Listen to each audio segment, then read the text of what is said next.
Yan mga kaparikoy, mayroon na naman tayong gagawin na isang unit 6HL1 engine Isuzu.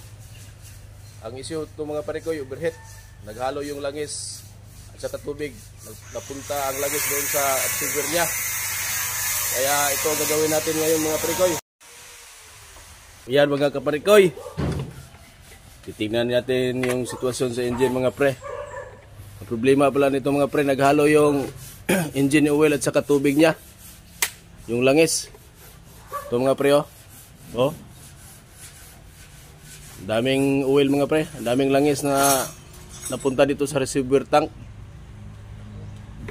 Ang issue pala nito mga pre, nag-overheat yung engine. Kaya ito ang gagawin natin. Tatanggalin natin yung buong cylinder head. Titingnan natin kung nasira ba talaga yung gasket niya o kaya yung cylinder head niya may tama ba, pati head gasket niya.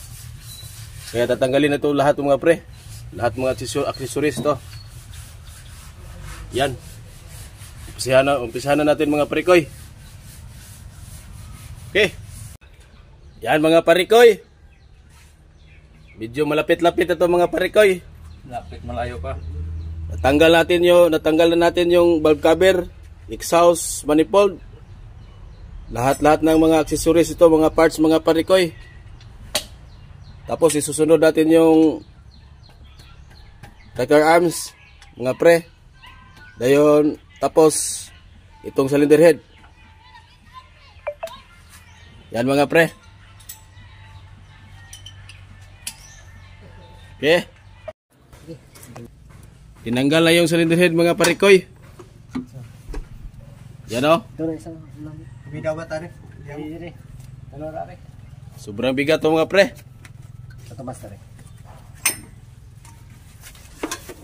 Yan mga pre. Aswat.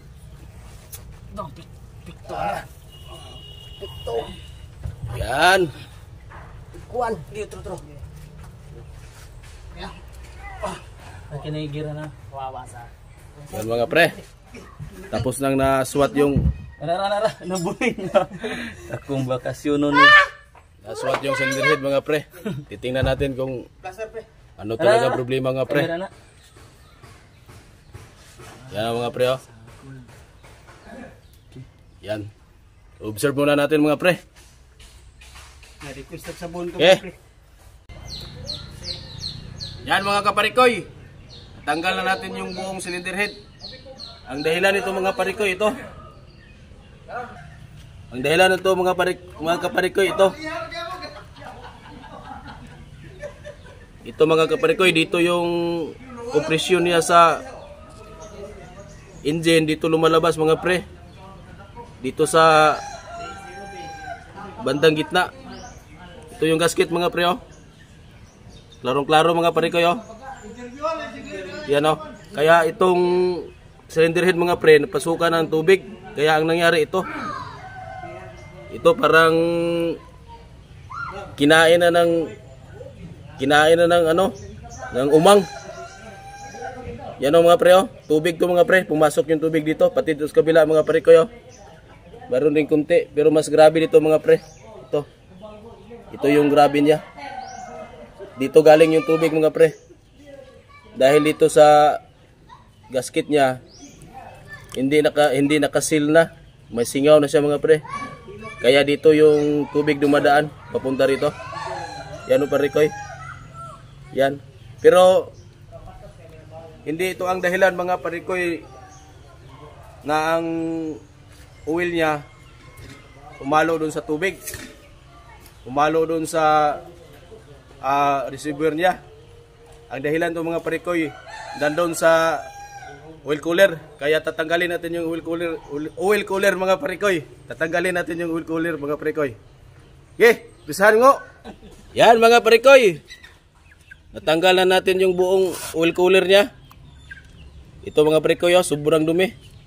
Sobrang daming oil. Titingnan natin sa ilalim mga kaparikoy. Yan mga kaparikoy. Ito yung dahilan mga kaparikoy oh. Yan. Yung butas na yan mga parikoy. Diyan dumadaan yung oil niya. Kaya langis. Kaya naghalo yung langis mga pre dahil ito. Butas na. Sobra ng kalawang. Gabok na parikoy, gabok. Kaya ito parikoy oh. Ang laki ng butas. Yan oh. Larong-klaro na. Kaya ito yung dahilan mga parikoy. Kaya naghalo yung ihi at saka sipon niya.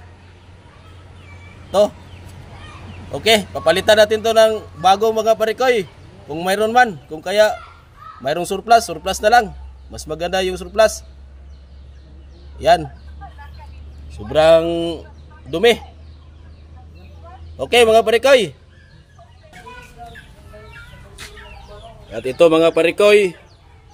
Ito yung engine block niya, oh. Sobrang dumi. Ito. Dito yung oil cooler mga pre, nakalagay. Dito. At saka tinanggal na lang din namin yung piston at saka liner mga parikoy. Ito, oh.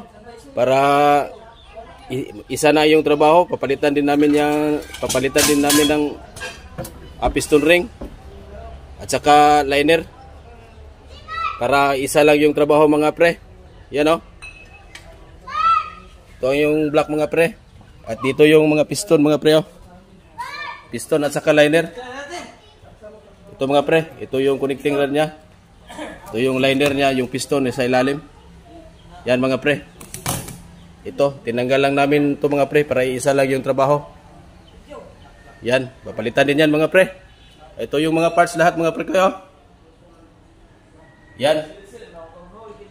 Yan lahat ng parts mga pre. Yan. Update ko lang kayo mga parikoy kung mayroon ng parts na may kabit natin. Para mabuo ulit yung engine mga pre. Okay.